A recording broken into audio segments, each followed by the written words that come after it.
خواب بودم در خواب دیدم مردم، به نهایت خسته و افسردم، تا میانی گور رفتم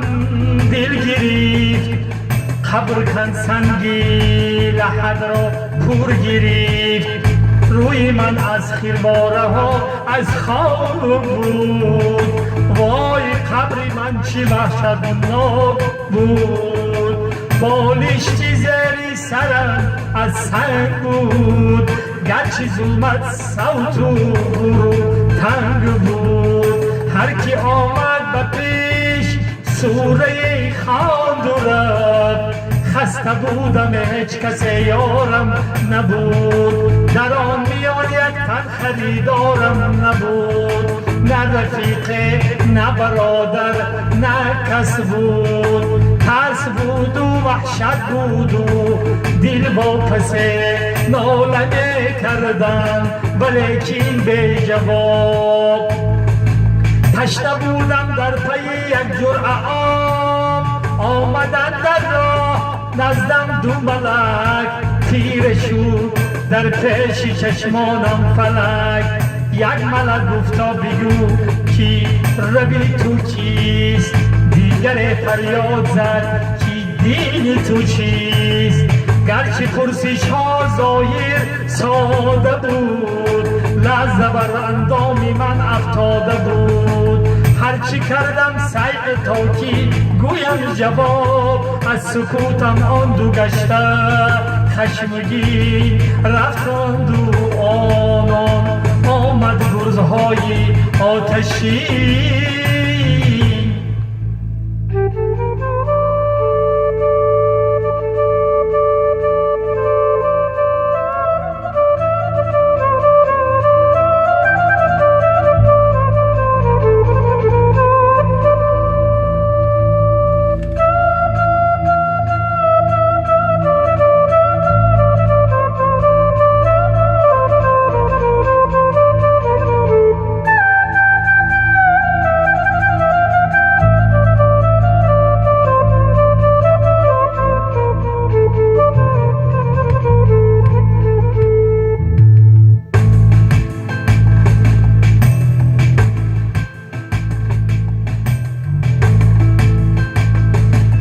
قبرم پرگشته بود از نار و دود، باری دیگر آمد از غضب پرسش نمود، ای گنهگار و سیاه دل بسته روی، نام اربابان خود را یک به یک گوی، گویا لبها با هم چسبیده بود، گوش گویا آواز را نشنیده بود، نامهای همشان از یاد رفت، وای سعی و کوششم برباد رفت، چهره‌ام از شرم شد سرخ و زرد، باری سوم بر سرم آمد ملک، پرسان کرد کارهای نیک و زشت را بگو، هرچی میکردم به اعمالم نگاه، کلبرم پر بود فقط از گناه، کارهای زشت من خیلی بسیار بود، بر زبان آوردنش دشوار بود، بر زبان آوردنش دشوار بود،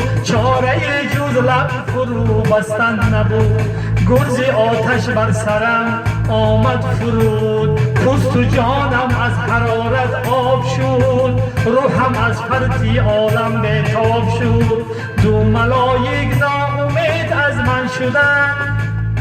حرف آخر را چونین بر من زدن، عمر خود را ای جوان کردی تباه، نامه اعمال تو باشد سیاه، ما که مأموران حقی داوریم، پس تو را سوی جهنم میبریم،